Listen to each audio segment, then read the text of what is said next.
Right, we're at a point now where I've painted all of her shoulders, uh, the bare skin on her shoulders and neck anyway, and her face. And the things that are remaining are the background and the hair and the dress. So the next thing I want to do is the dress. Now the dress, if you remember, if I just turn on the layer, it was basically, well, if I zoom in, you can see it's a halter neck dress. I've mentioned that before. But when you zoom in, you can see it's actually some sort of a mesh fabric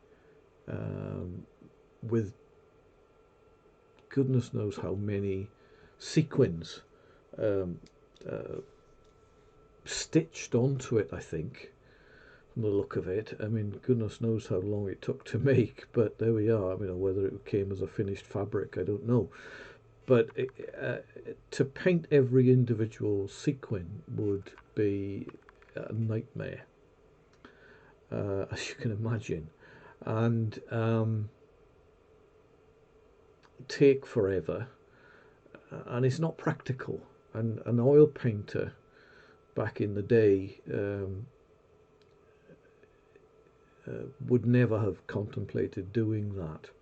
So what do I do now, faced with painting in oil paint style but using 21st century technology? Well, the first attempt I made was using a quite a wet brush, and it got this sort of zoom out. It totally changes the dress, and it makes it more of a sort of like I might be misusing words here. Apologies to anybody who understands material, but a sort of a like a satiny, silky sort of finish, which is all right, I suppose. But I didn't like it, to be honest.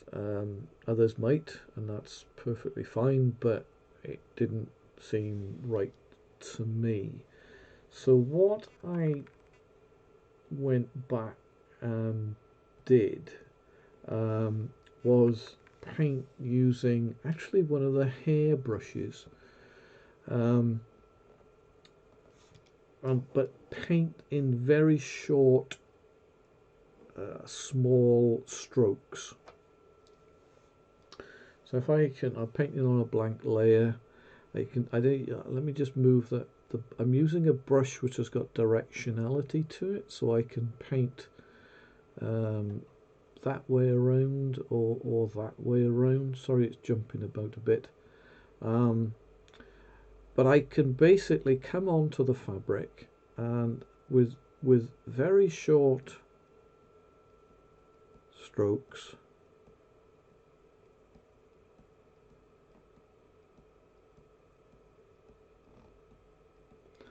I can fairly easily. It is a bit time consuming. It took me probably, I don't know, best part of probably 40 minutes or so to do this when I was doing it the first time.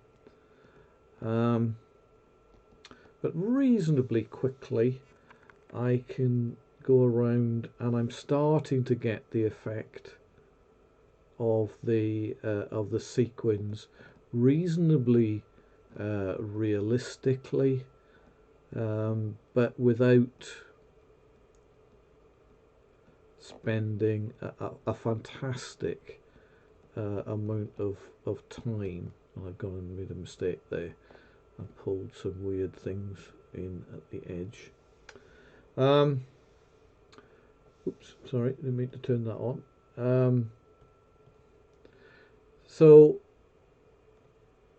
basically, by going around and carrying on with that process of just very short strokes, and where I've got things angled slightly differently, I can angle the brush differently so that I'm going capturing things neatly. I can come up the edges here, and I end up with you know, you can see I'm starting to fill in the dress pattern, and that takes quite a long time, but it ended up with that.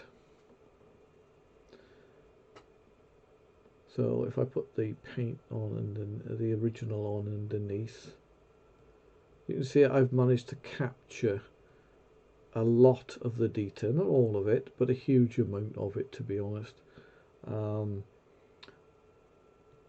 which I like. I'm a bit of a detail freak. I like detail, probably comes from my engineering background, and that to me made a more satisfying version of the dress than that.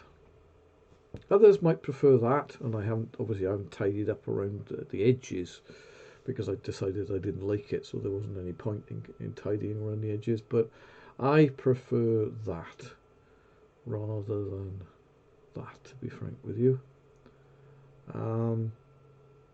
And there we are. That's part of the choice of the artist. It was my decision to put the time in to paint that in some detail, which was, frankly, in today's digital technology, a heck of a lot easier than it would have been with oils back in the day. I honestly don't know how oil painters would have done it and stayed sane. The only way they would have had to do it was with an extremely fine brush and extremely small brush strokes, circular brush strokes all the time. It would have been a nightmare. So that's the painting of the dress complete, and we can go on now and look at the background.